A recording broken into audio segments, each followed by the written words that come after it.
I don't know. I think nobody wants to be responsible for provoking the explosion, as it were.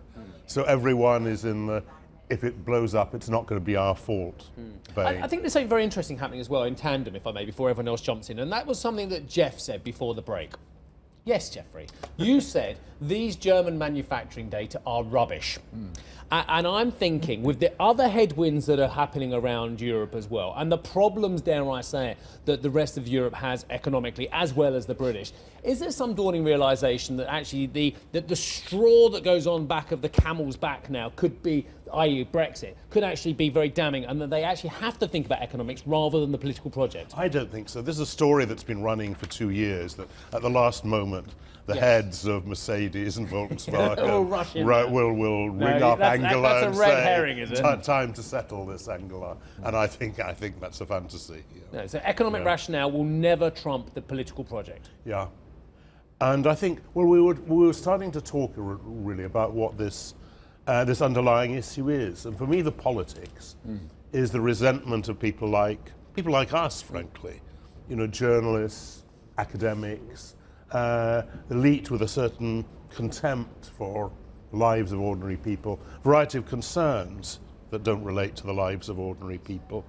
And what we've seen in both Britain and the US with Brexit and Trump is really people kicking back against that. My final and it's point, pretty uncomfortable for us. Sorry, I did say my final point, but my final point is the May parliamentary elections. This is threatening to kick open the doors, unlike any other European parliamentary elections ever, because the fragmentations that we've seen onwards from the Dutch elections, I would suggest, to the French, to the German, what have you, this could really mean that we have so many different parties in Europe, and actually governing is going to be very difficult for that elite. Yeah, and there's a problem with the European elections, which is that people don't care that much about them. So it's a good chance to give people who don't like, a kick, a backslide.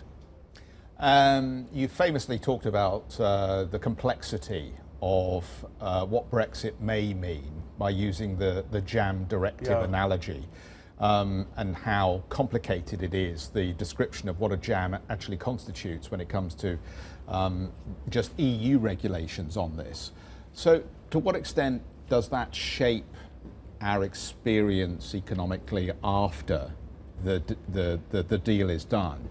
That actually the nirvana of WTO trading rules, if that's the way we go and it's a hard Brexit, actually isn't going to be a nirvana. Yeah, people don't understand the detail and the complexity that is in all of this. I mean, people talk about WTO trading rules as if that's kind of one sheet of paper. It's not. It's thousands of sheets of paper. And that's true about everything. And I talk about the jam regulation from time to time. It sounds ridiculous, but we do actually want a regulation to make sure that the jam you give your kids is not poisonous, and to make sure that when you buy a jar of jam, it's something like jam. And it makes a load of sense. You know, that European countries should have similar jam regulations. Does that? And you can reproduce that for product after product. Hi, I'm Joanna Bersecci, and thank you for watching. You can check out more of our videos by clicking on the boxes on the screen. And don't forget to subscribe to our channel for more from CNBC International. Thank you for watching.